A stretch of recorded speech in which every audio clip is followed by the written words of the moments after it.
Akimcan, çok rahmet. Bugün bizge toy berdi. Ressamlarning 5-yil qo'shib çok emgak qilgan yigitlar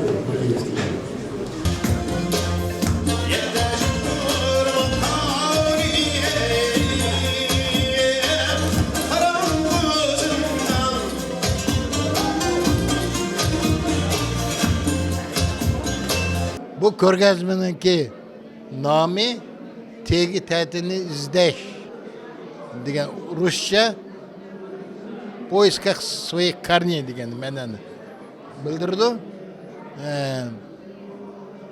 Bu ko'rgazma menimcha biz Uyg'urlarning hayotida bir cho'ng voqea. Biz hozir uni sezmayapmiz.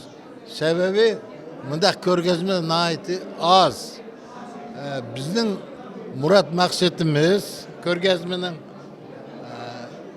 Uyg'ur tasviriy san'atining O'rta Osiyodagi taraqqiyotni ko'rsatish.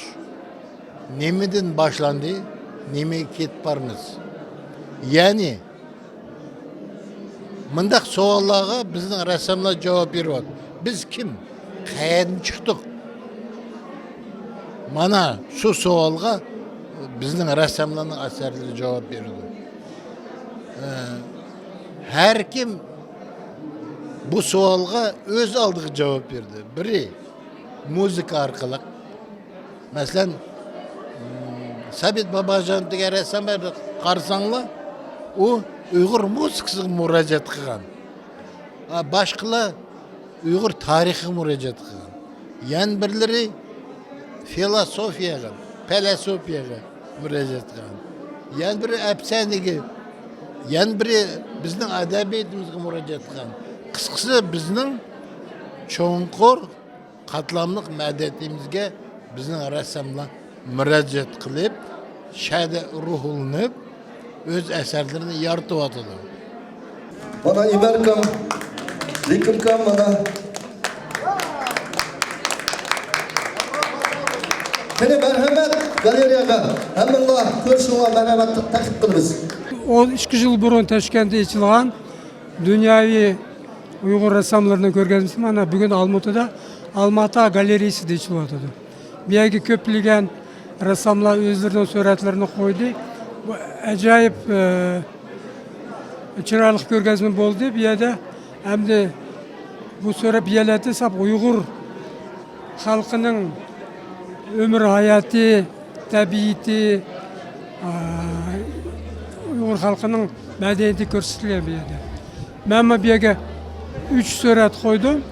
Surat shu Uyg'ur temasida bundan bir 10 yil burun Qashqarga borganda shu yasagan eskizlarimni shu ko'rgazmaga yasab keldim.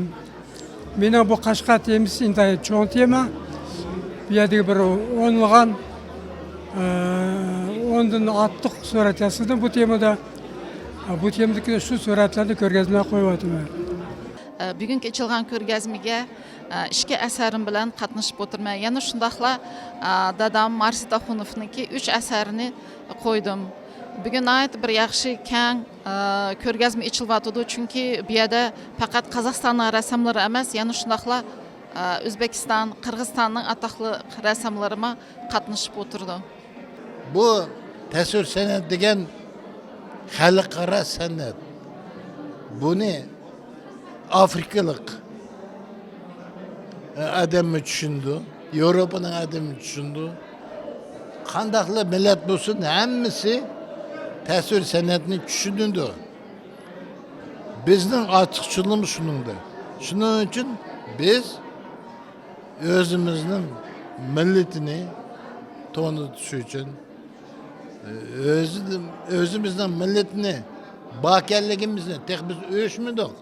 Tek ba şunu ko'rsatmoqchimiz.